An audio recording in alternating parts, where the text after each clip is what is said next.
নমস্কার বন্ধুরা, লতা কিচেনে তোমাদের স্বাগত। আজ আমি বানাবো পাকা পটলের পকোড়া। পাকা পটলের পকোড়া খেতে খুবই ভালো লাগে এবং বানাতেও বেশি উপকরণ লাগে না এবং অল্প তেলে অল্প সময়ে বানানো যায়। খেতে খুবই সুস্বাদু লাগে। আমরা পাকা পটল অনেক সময় ফেলে দিই, কিন্তু না ফেলে এভাবে একবার বানিয়ে খেয়ে দেখবে, খুব সুন্দর লাগে খেতে।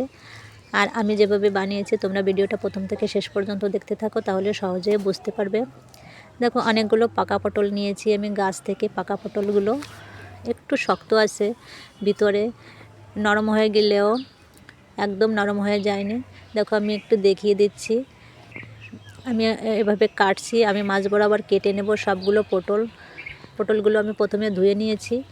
তারপরে এবার আমি একটা একটা করে আমি সবগুলোকে কেটে নেব। তারপরে ভিতরে যে পটলের বীজ সহ যে অংশটা থাকে, আমি সবগুলো একটা চামচের সাহায্য বের করে নেব এবং তারপরে আমি রান্না করব। খেতে খুবই মজা লাগে। দেখো, সবগুলোকে আমি কেটে নিয়েছি। এবার একটা চামচের সাহায্য আমি সবগুলোকে আস্তে আস্তে এরকম কুড়িয়ে কুড়িয়ে দেখো বের করে নেব। এভাবে আস্তে আস্তে করে আমি সবগুলোকে বের করে নেব। দেখো, কত সহজেই, একদম ভেঙেও যাবে না, আবার বেরিয়েও আসবে সুন্দর করে। তোমাদের যাদের পটল গাছ আছে তারা এভাবে একবার বানিয়ে খেয়ে দেখবে। আমরা অনেক সময় পটল ফেলে দিই, কিন্তু এগুলো খাওয়া যায়, একদম নষ্টও হয়ে যায়নি। এভাবে আমি বের করে নিচ্ছি। দেখো, আমি 2-3টে বের করে দেখালাম। একদম সহজ। তোমরা অনেকে ভাবতে পারো যে বের করতে মানে অসুবিধা হবে, কিন্তু না, একদমই।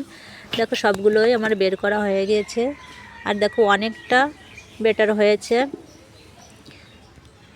অনেকগুলো পটল হয়েছে। এবার আমি যে মশলাগুলো দেব প্রথমে লবণ, তারপরে দিচ্ছি হলুদ, তারপরে দেবো একটু ধনে গুঁড়ো, জিরে গুঁড়ো।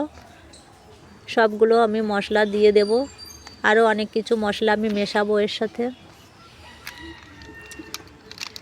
এবার আমি দেব একটু লঙ্কার গুঁড়ো, কাশ্মীরি লঙ্কার গুঁড়ো। তোমরা না দিলেও পারো, কি শুকনো লঙ্কা বেটেও তোমরা দিতে পারো ঝালের জন্য। এবার আমি দিচ্ছি কিছু পেঁয়াজ, কুচি করে রেখেছিলাম, পেঁয়াজগুলোকে দিয়ে দিচ্ছি। এবার দেবো কিছু কাঁচা লঙ্কা কুচি করে রেখেছিলাম, কাঁচা লঙ্কাগুলোও দিয়ে দিলাম। দেবো কিছু ধনে পাতা কুচি করে রেখেছিলাম, হাতের কাছে ছিল তাই দিয়ে দিলাম, না থাকলে না দিতেও পারো। এবার দেব চালের গুঁড়ো দিয়ে বানাবো, কেননা চালের গুঁড়োতে সবথেকে মচমচে ভালো হয়, আর মচমচে হলে খেতেও ভালো লাগে। এবার অল্প অল্প চালের গুঁড়ো দিয়ে আমি এভাবে আস্তে আস্তে করে মাখিয়ে নেব। সবগুলোকে সুন্দর করে মাখিয়ে একটা ব্যাটার তৈরি করব।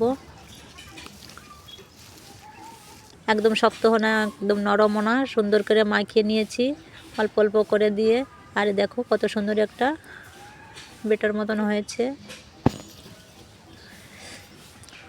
এবার আমি উনুনটা ধরে দিয়েছি আর কড়াইটাও দিয়ে দিয়েছি।